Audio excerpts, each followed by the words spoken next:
Hello everyone, I'm Joshua. And I'm Abe. I'm Jay. And I'm Josh too.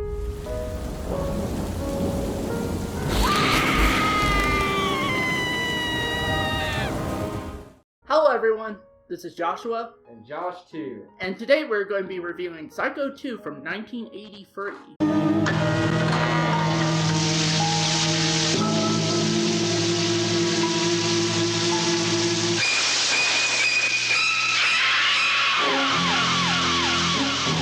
It's 22 years later.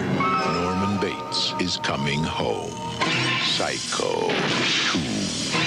It's starting again. Rated R. Starts Friday at a theater near you. Psycho 2 stars Anthony Perkins, Meg Tilly, Vera Miles, Robert Loggia, Dennis Franz, Hugh Gillen, and Claudia Breyer. and it's directed by Richard Franklin. The plot of Psycho 2 is that 2 decades after the original murders of the Bates Motel, Norman Bates, Anthony Perkins, completes his treatment at a mental institution and returns home to find his hotel run down under the management of Warren Toomey, Dennis Franz. Despite a new friendship with a waitress, Meg Tilly, and a job bustling tables at a diner, Norman begins to hear voices once again. No matter how hard he tries, Norman cannot keep Mother from returning and coaxing him to unleash the homicidal maniac within.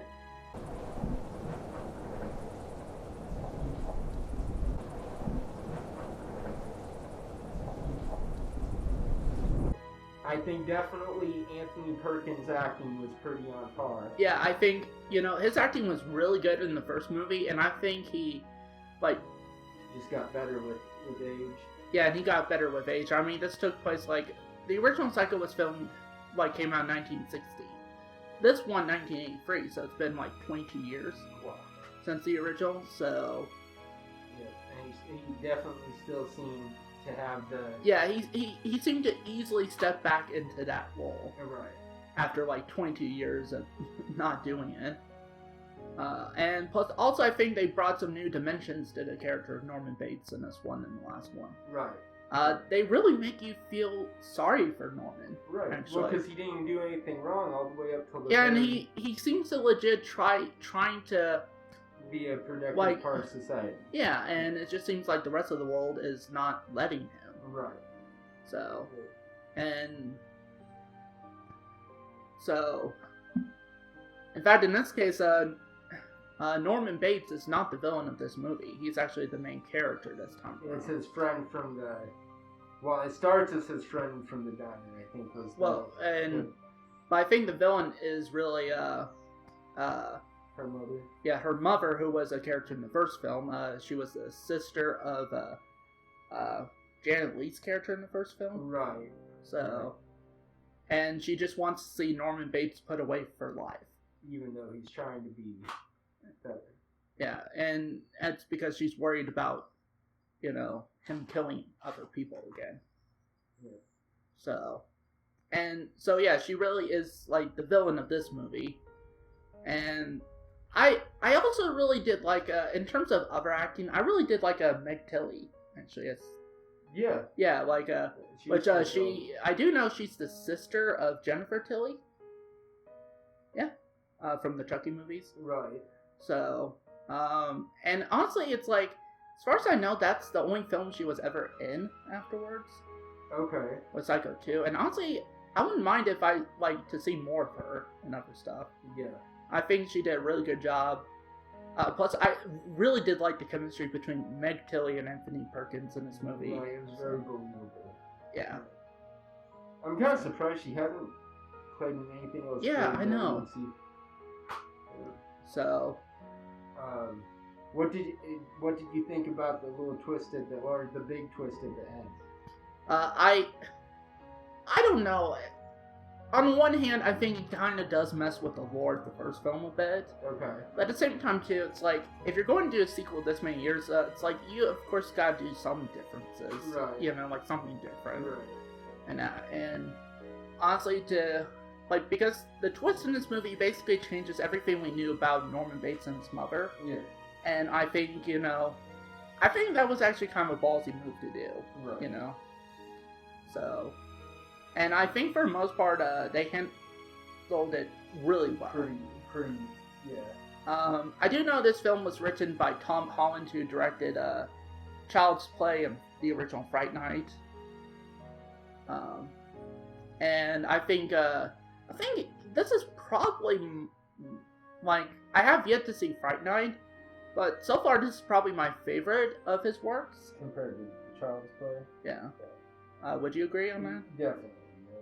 So, and again, like just imagine how intimidating it must be to do a sequel 22 years later of like one of the most successful and iconic horror movies ever. Right. Well, and it's something to be successful. Like something that, and especially that was made by a legendary filmmaker as Alfred Hitchcock. Right. So, it's like, just imagine that, like, just how intimidating would it be to take on that job. Right. And I think everybody involved pulled it off really well. Yeah. Like, I think keeping Anthony Perkins as was a good thing. Right. So, because we've seen what happens when you... There was apparently because Psycho was based off a novel, I think. Okay. I'm not sure, but then they wrote a Psycho sequel novel that they didn't use anything from that sequel novel whatsoever for Psycho 2. Well, that's kind of cool, because that's all their original work then. Yeah, and it's at least original. I think it does. And I even like the feeling of the movie, like the atmosphere in that, too. Yeah, like, too. It feels like the first movie, except updated for modern times. Yeah, it definitely doesn't feel like a horror movie necessarily the whole way through. Even the music sounds very similar to that original score. Yeah. Except modernized a bit. Right. But just in general, it does not feel like a movie from the 80s, really. Because it utilizes a lot of, stuff from the first film, like, the suspense and everything. The cinematography, actually. And it just feels so different from other horror films in the 80s, especially slasher movies. Right. In the 80s. Right. Because in the 80s, you've got, like, tons of slasher films in that were trying to rip off each other, and basically because of the success of the original Halloween. Even the original Halloween 2 was kind of trying to rip off what other movies were doing at the time. Yeah. And so it's kind of nice to have something original and didn't seem like it was trying to rip off itself, even. Right. And knowing that too, like the fact that they chose to go for more suspense and seemingly bloodless for the most part. I think it is pretty much blood. I don't think you see any blood in it. Maybe in some areas here and there, but it's not like overused like other slashers in the 80s. Right. You double check. It's still running. Not like spraying out of fire extinguishers or anything. Yeah, or anything like that. And it's such a smartly made film in general. Yeah. Just like the first one was. And honestly, at this point, I'm not sure which one I would think is better. I do think in general, I think the original Psycho does things a lot better in general, because I don't think anybody could top that original movie. But I will say, I did have issues with that original movie.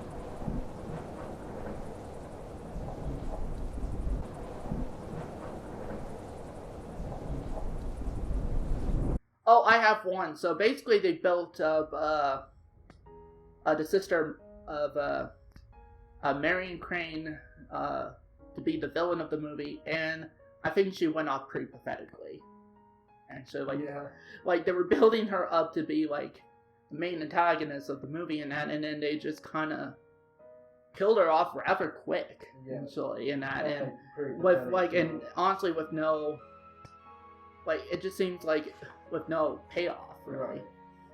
Yeah. So I was kind of disappointed with that. But as far as I'm aware of, that's probably my only negative. So with that said, I'm going to give Psycho 2 a 4.5 out of 5 stars. I think I'd give it a 5 out of for me, you know, the reason I didn't give it 5 out of 5 is because of, again, they built up, you know, the antagonist and that, and then just for them to kind of throw her away like they did, you know, in pretty pathetic way in that, and with no payoff, really, like, at least not a worthwhile payoff. Disappointed. Yeah. But other than that, that's, again, my only negative. I really love Psycho 2. I think, you know, it's a great companion piece to the original movie. Right. And I'm just still surprised with what they were able to do with this, because, again, this is an intimidating project to work on. 20 years after that. And just how iconic the original became at that point. Right. And that, and also, like, Alfred Hitchcock's status as a director. So it's like, yeah, it's like, I mean, with all that in mind, this should have not worked. Right. But it did. And done in a very good way. And it's very different from slasher films of this era, actually. Yeah, they're pretty much completely different than slasher films of this era. And it's definitely one of my favorites from the 80s. It might be my absolute favorite from the 80s. Yeah, so far. We still haven't seen every horror film that came out in the 80s, but so far this is our favorite, by far. So that's it for this review, everyone. Thank you guys for watching, and see you next time.